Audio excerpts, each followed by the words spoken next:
Want to speak real Greek from your first lesson? Sign up for your free lifetime account at GreekPod101.com.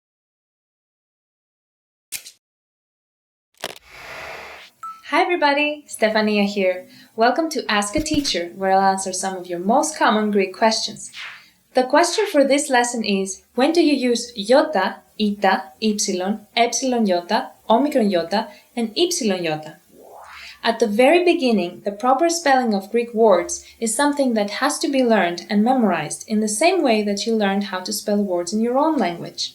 You need exposure and lots of practice.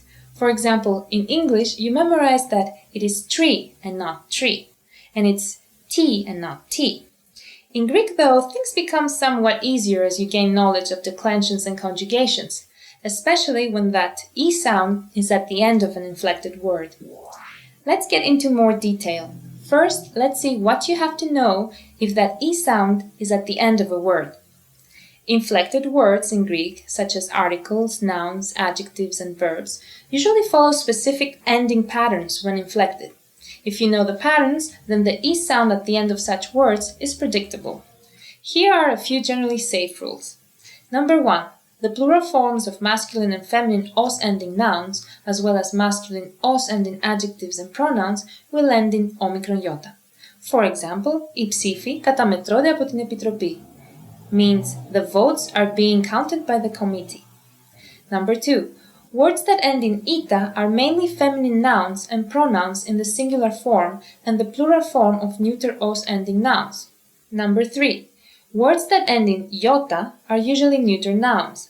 For example, το σκυλί σκάβει λάκκους στον κήπο means the dog is digging up holes in the garden. Number 4.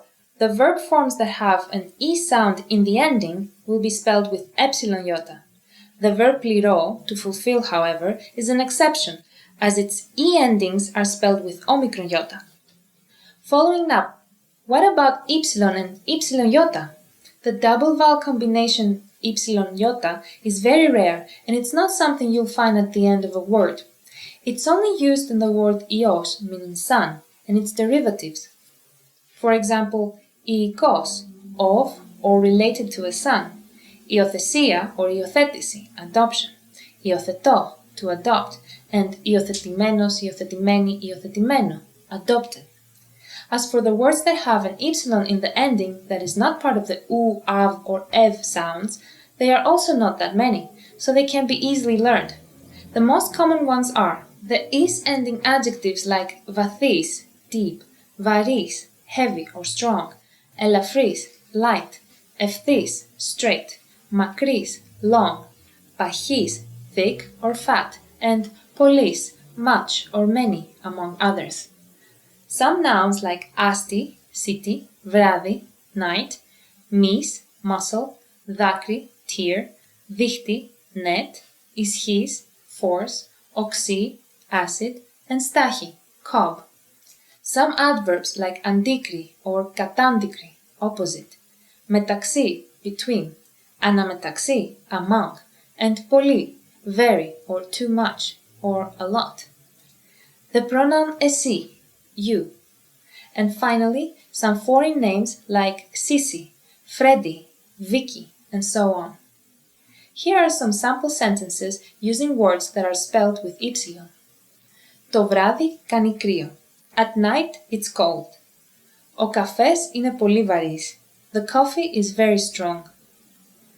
Finally, what if the E sound is not at the end of a word? In that case, you need to focus on the root or the roots of compound words, because the root might remind you of words you already know.